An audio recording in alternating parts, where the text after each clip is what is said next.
Каде и како премиерот виде и разбра ветување за датум за почеток на преговорите во септември, вчера на средбата со германската канцеларка, прашуваат граѓаните, или поточно, зошто неговите изјави се целосно различни од тоа што стои во официјалното соопштение од Бундестагот.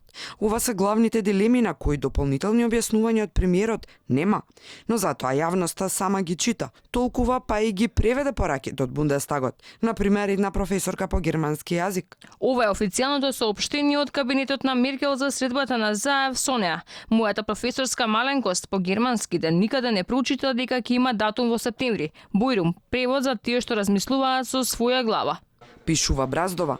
Според германските пратеници кои вчера беа на посета во Македонското собрание, во септември би можело да се одлучува за датум, што не значи дека ќе го добиеме. Во соопштението од Бундестагот пак не се прецизира ставот на Меркел за очекувањата на македонската влада за одредување датум за почеток на преговорите.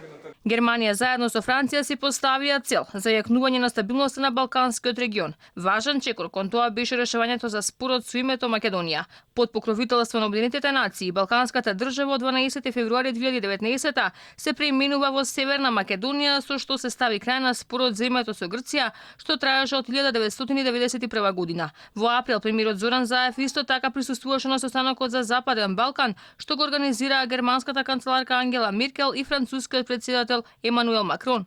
И опозицијските партии се чудат каде е датумот во септември за кој зборува Заев. За Алијанса за албанците, загрижувачки се изјавите на Туск и Јункер дека консензусот за македонскиот почеток на преговорите меѓу 28-те земји членки го нема.